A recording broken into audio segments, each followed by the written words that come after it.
श्री कृष्ण गोविंद हरे मुरारी, हे नाथ नारायण वासुदेवा। हरे कृष्णा। आप सभी का दिन शुभ और मंगलमय हो। बाके बिहारी लाल और राधा रानी का आशीर्वाद आप पर और आपके संपूर्ण परिवार पर सदा सर्वदा बना रहे। आज हम श्रवण करेंगे वैशाख मास महात्म्य अध्याय 17 का। आज की कथा का प्रारंभ गणेश जी की कहानी से करते हैं। एक समय की बात है, गणेश जी ने मनुष्यों की परीक्षा लेने के लिए अपना रूप बदलकर एक छोटे से बच्चे का रूप धारण किया और पृथ्वी पर घूमने लगे और हाथ में एक चम्मच में दूध लिया और दूसरे हाथ में चुटकी भर चावल ले लिए और गली गली घूमकर आवाजें लगाने लगे कि कोई मुझे खीर बना दो, कोई मेरे लिए खीर बना दो। दूध और चावल तो मेरे पास है, कोई है जो मुझे खीर बना सकता है। तो उस बालक की इस तरह की बातें सुनकर सभी लोग हंसने लगे और कहने लगे, भला इतने से दूध और इतने से चावल से भी कभी खीर बनती है क्या? पर गणेश जी इसी तरह से आवाजें लगाते रहे। एक गांव के बाद दूसरे गांव में, दूसरे गांव के बाद तीसरे गांव में इसी तरह चक्कर लगाते पुकारते घूमते रहे। कोई भी खीर बनाने के लिए तैयार नहीं हुआ। सुबह से लेकर शाम हो गई। गणेश जी वैसे ही आवाजें लगा रहे थे। तब शाम के समय एक बुढ़िया माई अपनी झोपड़ी के बाहर बैठी हुई थी। तब गणेश जी वहां से पुकारते हुए निकले कि कोई मेरे लिए खीर बना दो, कोई मेरे लिए खीर बना दो। तब बुढ़िया माई बड़े कोमल हृदय वाली थी और वह सोचने लगी कि बच्चा है, बना देती हूँ, जितनी बनेगी उतनी ठीक है। तो वह कहने लगी कि लाओ बेटा, मैं तुम्हारे लिए खीर बना देती हूँ। तब गणेश जी ने उसे चावल और चम्मच वाला दूध दे दिया। तो बुढ़िया माई उसे लेकर अंदर चली गई। तब गणेश जी भगवान कहते हैं कि अम्मा, खीर बनाने के लिए बड़ा सा बर्तन लेकर आना। तब अम्मा कहने लगी कि हे पुत्र, मेरे पास तो ऐसा कोई बड़ा बर्तन नहीं है। तब गणेश जी कहने लगे कि हे माई, अंदर जाकर देखो तो सही। तब बूढ़ी अम्मा ने जैसे ही अंदर देखा तो एक बड़ी सी कढ़ाई पड़ी हुई थी। तब बुढ़िया माई को पता चल गया कि यह कोई साधारण बालक नहीं है। तब माई ने चूल्हे पर उस कढ़ाई को चढ़ाया और जैसे ही बुढ़िया माई ने वह दूध और चावल कढ़ाई के अंदर डाले तो उसमें उफान आ गया और कढ़ाई लबालब भर गई। जैसे जैसे खीर तैयार हो रही थी तो उसके अंदर से केसर की बहुत ही अच्छी खुशबू भी आ रही थी। तो खीर बनते ही गणेश जी भगवान ने माई से कहा, हे माई, मैं स्नान करके आता हूँ। आप ऐसा करो कि पूरे नगर वासियों को न्योता दे दो ताकि वह भी खीर खाने के लिए आ जाए। तब बूढ़ी माई ने वैसा ही किया और वह गांव वालों को न्योता देने के लिए चली गई। गणेश जी स्नान करने गए और बुढ़िया माई सभी को न्योता देने गई। उसी समय बुढ़िया माई का बेटा और बहू खेत से आए थे। तब बहू सोचने लगी कि माँ जी तो पूरे नगर को न्योता देने चली गई, तो मेरे लिए तो खीर बचेगी नहीं। तो उसने जल्दी से एक थाली ली और उसके अंदर खीर डालकर रसोई में किवाड़ के पीछे बैठ गई और कहने लगी, ले गणेशिया, भोग लगा ले। और उसने उसके बाद खीर खा ली। उस थाली को चक्की के नीचे छुपा दिया और बुढ़िया माई न्योता देकर आई। तब गांव वाले सोचने लगे कि कल तक तो बुढ़िया माई के पास कुछ भी नहीं था और आज इतना धन हो गया कि यह हमें खीर खिलाएगी। तो सारे मिलकर बुढ़िया माई के घर की ओर चल पड़े कि चलो देखते हैं कि आज बुढ़िया माई हमें क्या खिलाने वाली है। तो जैसे ही उसकी झोपड़ी के पास गए तो खीर की बहुत ही अच्छी खुशबू आ रही थी। इतने में गणेश जी महाराज भी आ गए। तो बुढ़िया माई कहने लगी कि गणेशिया, आ भोग लगा ले, गांव वाले आ गए हैं, उन्हें खीर परोसनी है। तब गणेश जी ने कहा कि माई, मैंने तो भोग लगा लिया है। तब माई कहने लगी कि तुमने भोग कब लगाया? अभी तो तुम बाहर से आ रहे हो। तो वह कहने लगा कि माई मुझे तो तुम्हारी बहू ने भोग लगा दिया है। अगर विश्वास नहीं होता तो चक्की के नीचे देख लो, थाली पड़ी है, उसके अंदर 2 चावल भी चिपके हैं। तब बूढ़ी माई ने चक्की के नीचे जाकर देखा तो सच में ही थाली पड़ी हुई थी और उसमें 2 चावल भी चिपके हुए थे। तो वह समझ गई कि गणेश जी भगवान सच कह रहे हैं। तब फिर बुढ़िया माई ने सारे गांव वालों को खीर परोसी। सारे गांव वाले खूब तारीफ करके खीर खा रहे थे, फिर भी वह खीर खत्म होने का नाम ही नहीं ले रही थी। तब बुढ़िया माई ने गणेश जी से कहा कि हे गणेश, अब मैं इस खीर का क्या करूं? यह तो कढ़ाई वैसी की वैसी ही भरी पड़ी है। तब गणेश भगवान ने कहा कि हे माई, सुबह न्योता और दे आना, एक बार सारे नगर वासियों को खीर खिला देना। तब बुढ़िया माई ने सुबह फिर से न्योता देकर उन्हें बुलाया। फिर से खीर खत्म होने का नाम ही नहीं ले रही थी। तो इस खीर का समाचार राजा के कानों में भी पड़ गया। तब राजा ने अपने सैनिकों को भेजकर कहा कि जाओ, उस बुढ़िया के पास से उस खीर की कढ़ाई को यहाँ लेकर आओ। तब राजा के आज्ञा पाते ही बुढ़िया माई के घर चले गए और वहां जाकर कहने लगे कि हे बुढ़िया अम्मा, इस कढ़ाई का आपके घर में क्या काम है? यह कढ़ाई तो राजमहल में शोभा देती है। तो यह कहकर वह कढ़ाई वहां से उठाकर राजमहल में ले आए। जैसे ही महल में कढ़ाई लेकर आए और वह कढ़ाई महल के अंदर रखी तो कढ़ाई के अंदर कीड़े मकोड़े बिलबिलाने लगे और उससे बुरी तरह से बदबू आने लगी। यह देखकर राजा को बड़ी हैरानी हुई। उन्होंने बुढ़िया माई को बुलाया और कहा, हे बुढ़िया माई, यह सब क्या है? यह ले ले जा अपनी कढ़ाई, पता नहीं क्या जादू टोना करती है। तुम्हारे घर में तो खुशबू आ रही थी और यहाँ लाते ही इस कढ़ाई में खीर में कीड़े मकोड़े पैदा हो गए हैं और कितनी बदबू आ रही है। तब वह बुढ़िया माई कहने लगी कि हे महाराज, आप देते तो पहले ही दे देते, यह तो मुझे गणेश जी भगवान ने दी है। ऐसा कहकर वह उस कढ़ाई को वहां से अपनी झोपड़ी पर ले आई और गणेश जी भगवान को याद करने लगी। कहने लगी कि हे गणेश जी भगवान, अब इस कढ़ाई का मैं क्या करूं? तब गणेश जी भगवान वहां पर प्रकट होकर बोले कि हे माई, इस कढ़ाई को तुम घर के कोने में गाड़ दो और सुबह उठकर देख लेना। ऐसा कहकर वह गणेश जी भगवान अंतर्ध्यान हो गए। तब बुढ़िया माई ने जैसा गणेश भगवान ने कहा था वैसा ही किया। तब सुबह जब बूढ़ी माई की आंख खुली तो देखा झोपड़ी की जगह सुंदर महल खड़ा हो गया था और जिस जगह उन्होंने कढ़ाई दबा रखी थी उस जगह को जब खोद कर देखा तो उस जगह पर सोने की मोहरों से भरे हुए 2 घड़े निकले। यह देखकर बुढ़िया माई और उसका बेटा बहू बड़े खुश हुए और तीनों ने गणेश भगवान का जय जयकारा लगाया और उसी दिन से बुढ़िया माई और उसका बेटा बहू तीनों ही प्रतिदिन गणेश भगवान की पूजा करने लगे। हे गणेश जी भगवान, जैसे आपने बुढ़िया माई को दिया वैसा सबको देना। कहानी को सुनने वाले, सुनाने वाले और हुंकारा भरने वाले सभी की झोलियां भरना, सभी की मनोकामनाओं को पूर्ण करना। तो एक बार प्रेम से बोलिए गणपति महाराज की जय। तो आइए मन में गौरी पुत्र गणेश और अपने कुल देवी देवताओं का ध्यान करते हुए वैशाख मास महात्म्य का रसपान करते हैं।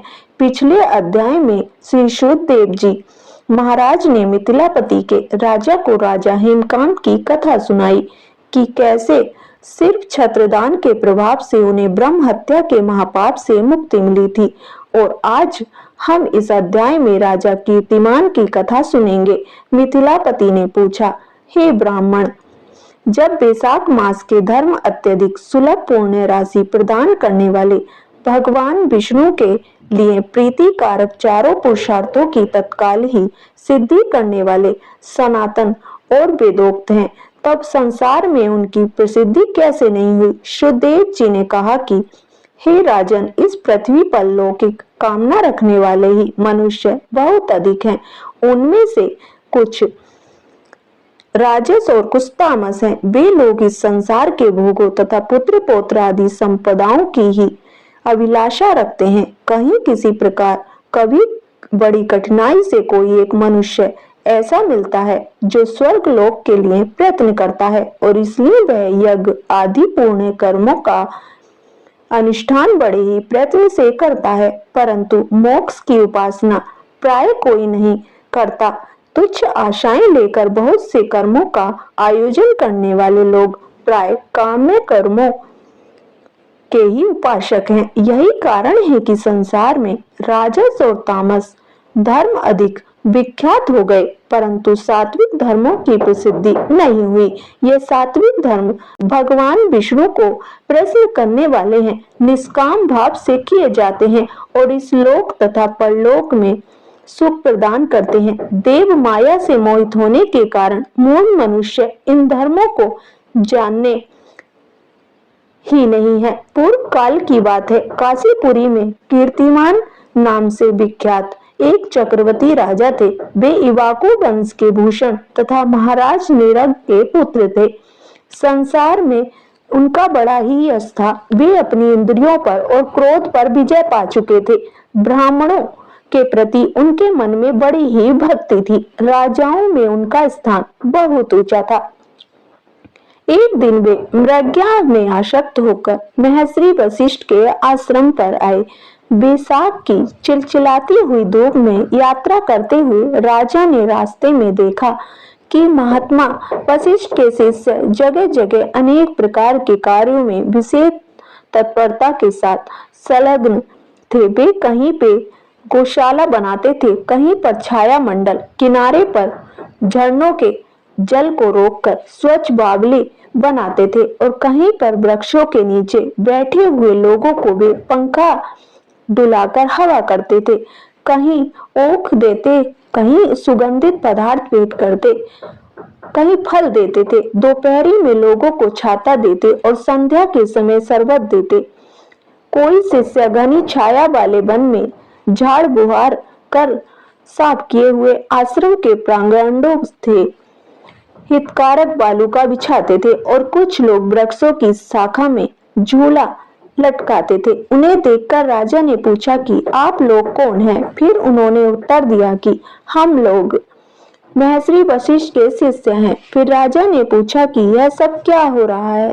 फिर वे बोले, यह बैसाख मास में कर्तव्य रूप से बताए गए धर्म हैं, जो धर्म अर्थ काम मोक्ष चारों पुरुषार्थों के लिए साधक हैं। हम लोग गुरुदेव वशिष्ठ की आज्ञा से इन धर्मों का पालन करते हैं। राजा ने फिर से पूछा कि इनके अनुष्ठान से मनुष्य को कौन कौन सा फल मिलता है, किस देवता की प्रसन्नता होती है? उन्होंने उत्तर दिया कि हमें इस समय यह बताने के लिए अवकाश नहीं है। आप गुरुजी से ही यथोचित प्रश्न कीजिए। वे महा यशस्वी महर्षि इन धर्मों को यथार्थ रूप से जानते हैं। शिष्यों से ऐसा उत्तर पाकर राजा शीघ्र ही महर्षि वशिष्ठ के पवित्र आश्रम पर, जो कि विद्या और योग शक्ति से संपन्न था, वहां पर गए। राजा को आते देखकर महर्षि वशिष्ठ मन ही मन बड़े प्रसन्न हुए।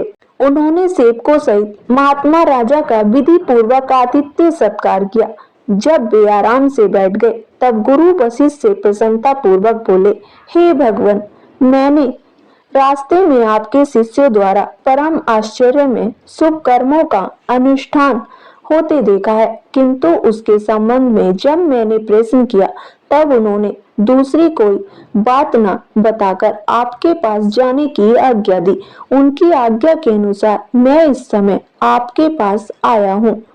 मेरे मन में उन धर्मों को सुनने की बड़ी ही इच्छा है, इसलिए आप मुझसे उनका वर्णन कीजिए। तब महायशस्वी वशिष्ठ जी ने प्रसन्नता पूर्वक कहा कि हे राजन, तुम्हारी बुद्धि को उत्तम शिक्षा मिली है, इसलिए उसने यह उत्तम निश्चय किया है।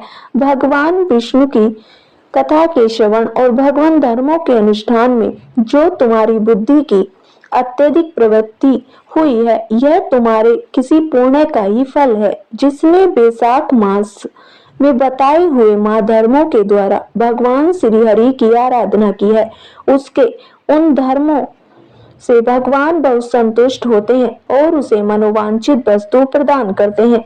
संपूर्ण जगत के स्वामी भगवान लक्ष्मीपति समस्त पाप राशि का विनाश करने वाले हैं।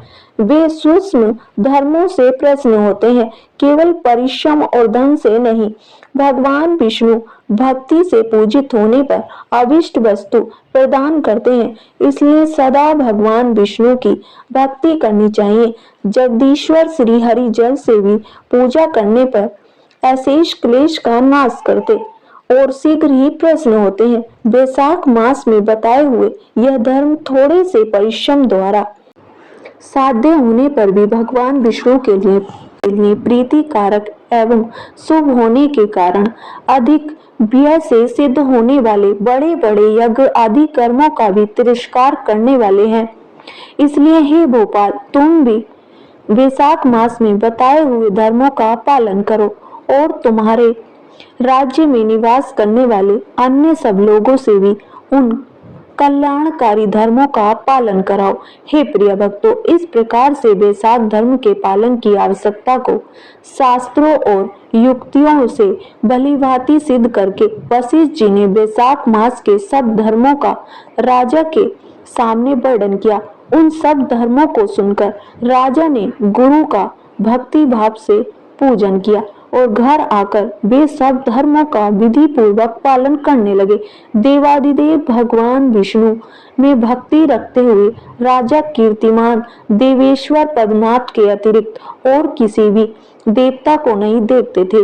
उन्होंने हाथी की पीठ पर नगाड़ा रखकर सिपाहियों से अपने राज्य भर में डंके की चोट पर यह घोषणा करवा दी कि मेरे राज्य में जो 8 वर्ष से अधिक आयु वाला मनुष्य है, उसकी आयु जब तक 80 वर्ष की ना हो जाए तब तक मेष राशि में सूर्य के स्थित होने पर यदि वह प्रातः काल स्नान नहीं करेगा तो मेरे द्वारा दंडनीय बद्ध तथा राज्य से निकाल देने योग्य समझा जाएगा। यह मेरा निश्चित आदेश है।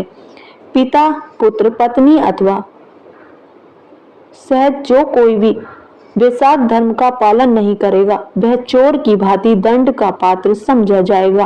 प्रातः काल शुभ जल में स्नान करके श्रेष्ठ ब्राह्मणों को दान करना चाहिए। तुम सब लोग अपनी शक्ति के अनुसार पोसला और दान आदि धर्मों का आचरण करो। राजा कीर्तिमान ने प्रत्येक गांव में धर्म का उपदेश करने वाले एक एक ब्राह्मण को बसाया। पांचव गांव में एक एक ऐसे अधिकारी की नियुक्ति की जो धर्म का त्याग करने वाले लोगों को दंड दे सके। उस अधिकारी की सेवा में 10-10 घुड़सवार रहते थे। इस प्रकार चक्रवर्ती नरेश के शासन की सभी जगह चारों तरफ सब देशों में यह धर्म का पौधा प्रारंभ हुआ और आगे चलकर खूब बड़े हुए वृक्ष के रूप में परिणत हो गया।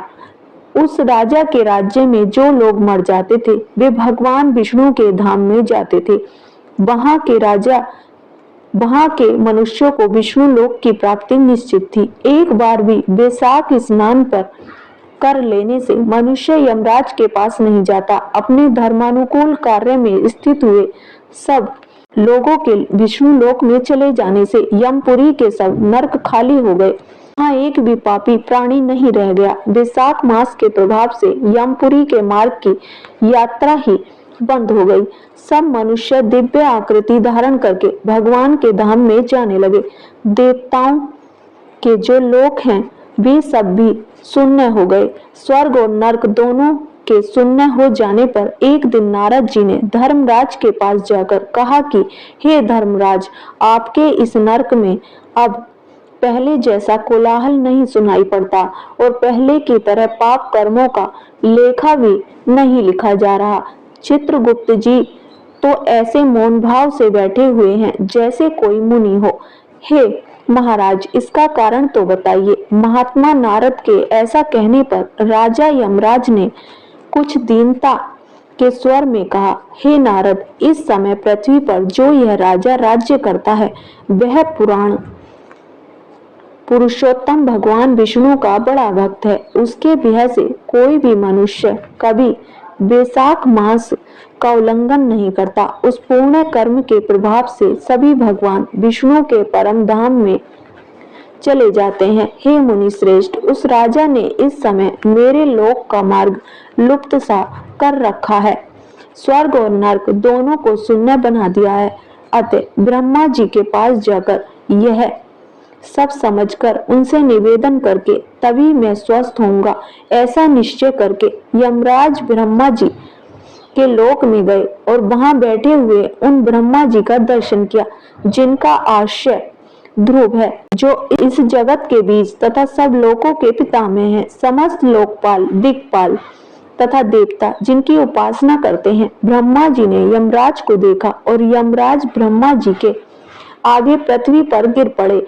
फिर यमराज ने कहा कि हे कमलासन, काम में लगाया हुआ जो पुरुष स्वामी की आज्ञा का ठीक ठीक पालन नहीं करता और उसका धन लेकर भोगता है, वह काट का कीड़ा होता है। जो बुद्धिमान मनुष्य लोभवश स्वामी के धन का उपभोग करता है वह 300 कल्पों तक तिर्यक योनि रूप नरक में जाता है। जो कार्य में नियुक्त हुआ पुरुष, जो बुद्धिमान मनुष्य लोभवश स्वामी के धन का उपभोग करता है वह 300 कल्पों तक तिर्यक योनि रूप नरक में जाता है। जो कार्य में नियुक्त हुआ पुरुष कार्य करने में समर्थ होकर भी अपने घर में ही बैठा रहता है वह विलाप होता है। हे देव, मैं आपकी आज्ञा से धर्म पूर्वक प्रजा का शासन करता आ रहा हूँ।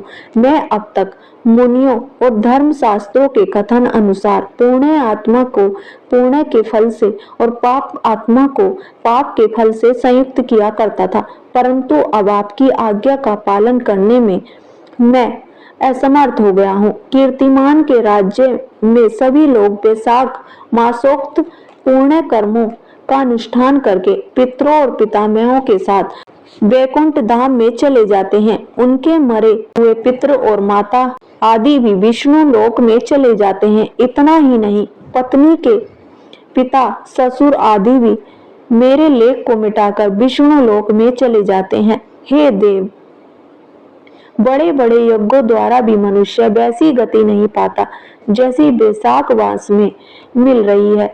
संपूर्ण तीर्थों से, दान आदि से, तपस्याओं से, व्रतों से अथवा संपूर्ण धर्मों से युक्त मनुष्य भी उस गति को नहीं पाता जो वैशाख धर्म में तत्पर हुए मनुष्य को प्राप्त हो रही है। वैशाख मास में प्रातः काल स्नान करके देव पूजन, मास महात्म्य की कथा का श्रवण तथा भगवान विष्णु को प्रिय लगने वाले तदनुकूल धर्मों का पालन करने वाला मनुष्य एकमात्र विष्णु लोक का स्वामी होता है।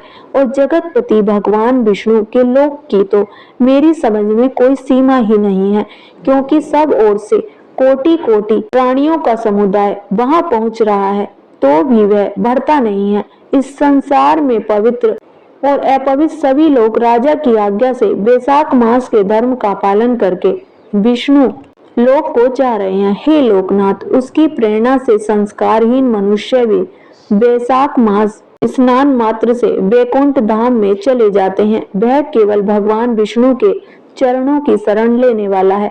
ऐसा जान पड़ता है कि वह समस्त संसार को विष्णु लोक में पहुंचा देगा। जो पुत्र धर्म, अर्थ, काम और मोक्ष के प्रतिकूल चलता हो वह पृथ्वी पर माता के पेट से पैदा हुआ रोग है। वह अधर्म पुरुष अपनी माता का घात करने वाला कहा जाता है। किंतु राजा कीर्तिमान की माता और उसकी पत्नी का पुण्य संसार में विख्यात है। उसकी माता एकमात्र वीर जननी है और वह राजा निश्चय ही संसार में बहुत बड़ा वीर है। जिस प्रकार कीर्तिमान मेरी लिपि को मिटाने में तत्पर हुआ है, ऐसा उद्योग पुराणों में और किसी का नहीं सुना गया है। भगवान विष्णु की भक्ति में तत्पर हुआ राजा कीर्तिमान के सिवा दूसरे ऐसे किसी को भी मैं नहीं जानता जो डंका बजाकर घोषणा करते हुए लोगों को ऐसी प्रेरणा देता हो और मेरे लोक के मार्ग को विलुप्त करने की चेष्टा करता रहा हो। हे प्रिय भक्तों, आज का अध्याय यही समाप्त होता है। कल के अध्याय में हम जानेंगे कि यमराज की बात को सुनकर ब्रह्मा जी ने क्या कहा। तो आइए अब बड़े ही भक्ति भाव और प्रसन्नचित मन से कृष्ण भगवान की बड़ी ही पावन कथा का रसपान करते हैं। हे प्रिय भक्तों, एक बार की बात है, श्री कृष्ण और अर्जुन भ्रमण पर निकले तो उन्होंने रास्ते में एक निर्धन ब्राह्मण को भिक्षा मांगते देखा। अर्जुन को उस पर दया आ गई और उन्होंने उस ब्राह्मण को स्वर्ण मुद्राएं दान दे दी, एक पोटली दे दी, जिसे पाकर ब्राह्मण प्रसन्नता पूर्वक अपने सुखद भविष्य के सुंदर स्वप्न देखता हुआ घर लौट चला। किंतु उसका दुर्भाग्य उसके साथ ही चल रहा था। रास्ते में ही एक लुटेरे ने उससे वो पोटली छीन ली। ब्राह्मण दुखी होकर फिर से भिक्षा मांगने में लग गया। अगले दिन फिर से अर्जुन की दृष्टि उस ब्राह्मण पर पड़ी तो उन्होंने उससे इसका कारण पूछा। ब्राह्मण ने सारा विवरण अर्जुन को बता दिया कि कैसे एक चोर ने उससे वह सब कुछ लूट लिया था। ब्राह्मण की व्यथा सुनकर अर्जुन को फिर से उस पर दया आ गई। फिर अर्जुन ने कुछ देर सोचा, विचार किया और इस बार उन्होंने ब्राह्मण को मूल्यवान एक माणिक दिया। ब्राह्मण उसे लेकर घर पहुंचा।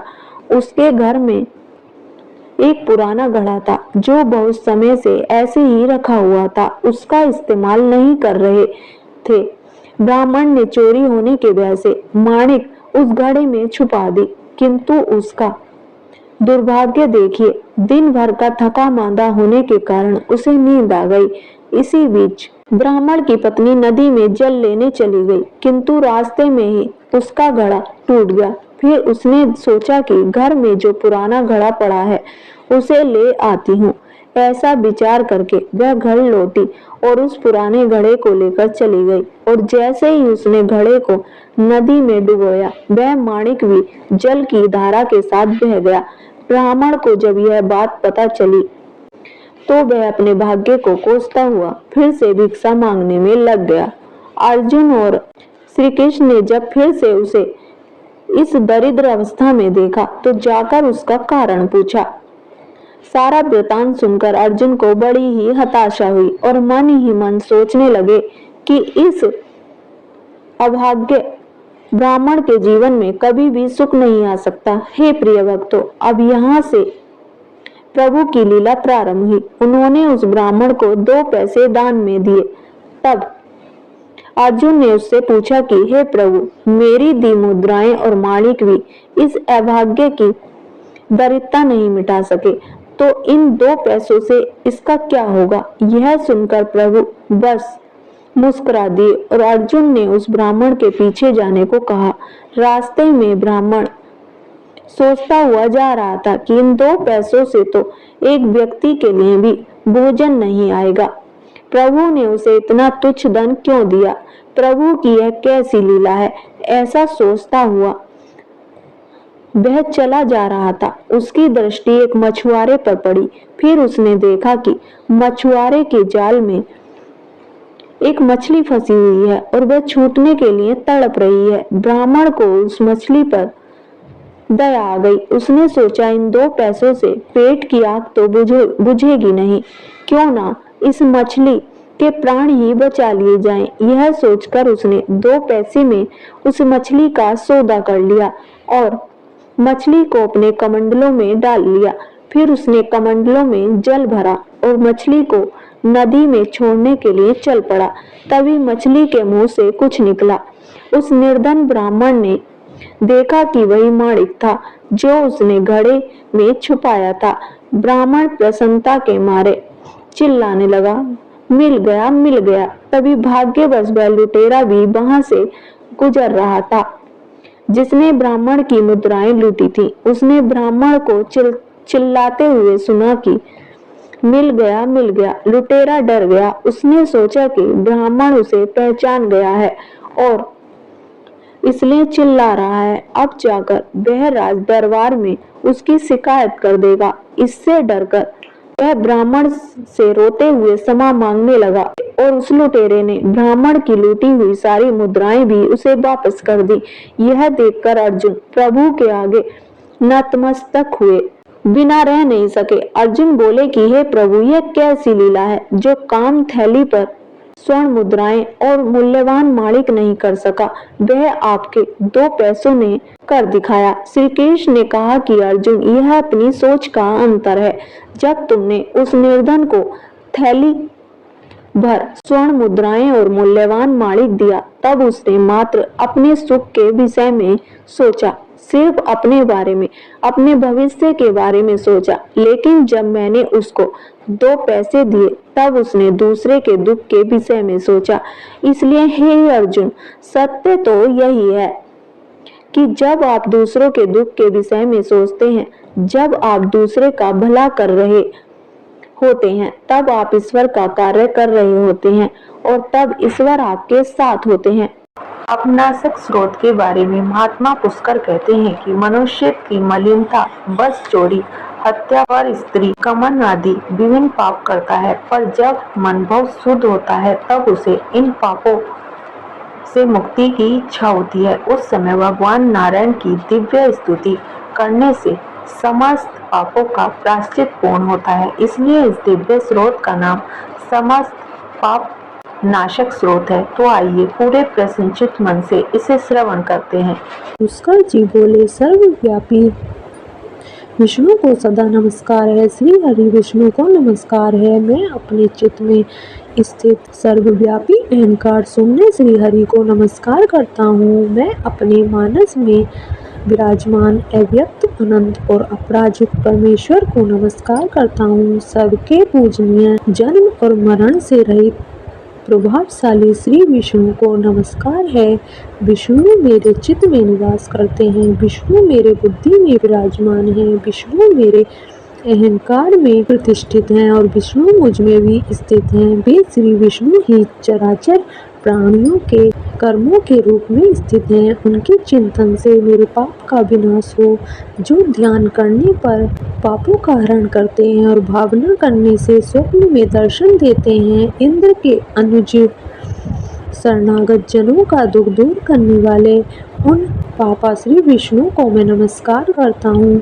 मैं इस निराधार जगत में अज्ञान के अंधकार में डूबते हुए को हाथ का सहारा देने वाले पर स्वरूप श्री विष्णु के सन्मुख नतमस्तक होता हूँ। सर्वेश्वर प्रभु कमल नयन परमात्मन ऋषिकेश आपको नमस्कार है। इंद्रियों के स्वामी श्री विष्णु आपको नमस्कार है। नरसिंह अनंत स्वरूप गोविंद समस्त भूत प्राणियों की सृष्टि करने वाले के सब मेरे द्वारा जो दूर वचन कहा गया हो अथवा पाप पूर्ण चिंतन किया गया हो, मेरे उन सभी पापों का प्रशमन कीजिए।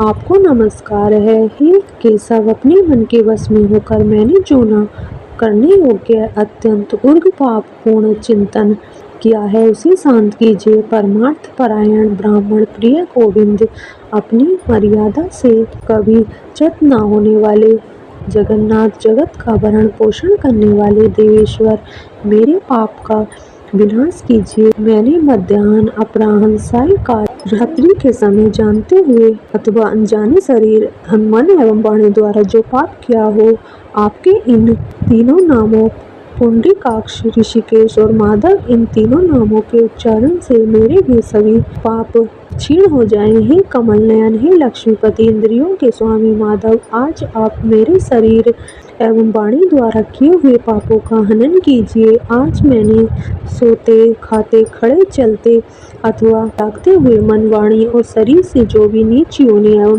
नरक की प्राप्ति कराने वाले छोटे अथवा बड़े पाप किए हों, भगवान वासुदेव के नाम के उच्चारण से भी सभी पाप नष्ट हो जाएं। जो परब्रह्म, परम धाम और परम पवित्र है, उन श्री विष्णु के संकीर्तन से मेरे पाप लुप्त हो जाएं, जिसको प्राप्त होकर ज्ञानी जन फिर लौट कर नहीं आते, जो गंध, स्पर्श आदि तन मात्राओं से रहित है। श्री विष्णु का वह परम पद मेरे संपूर्ण पापों का शमन करे। महात्मा, जो मनुष्य पापों का विनाश करने वाले स्रोत का पठन अथवा श्रवण करता है, वह शरीर, मन और वाणी जनित समस्त पापों से छूट जाता है एवं समस्त पाप ग्रहों से मुक्त होकर श्री विष्णु के परम पद को प्राप्त होता है। इसलिए किसी भी पाप के हो जाने पर इस स्रोत का जप करें। यह स्रोत पाप समूहों के प्रायश्चित के समान है। कृष्ण आदि व्रत करने वाले के लिए भी यह श्रेष्ठ है। स्रोत जप और व्रत रूप प्रायश्चित से संपूर्ण पाप नष्ट हो जाते हैं, इसलिए भोग और मोक्ष की सिद्धि के लिए इनका अनुष्ठान करना चाहिए। हे प्रिय भक्तों, आज की कथा में बस इतना ही। तो कैसी लगी आपको आज की कथा? अगर वीडियो पसंद आई हो तो वीडियो को लाइक करें, चैनल को सब्सक्राइब करें और कमेंट बॉक्स में हर हर महादेव अवश्य लिखें।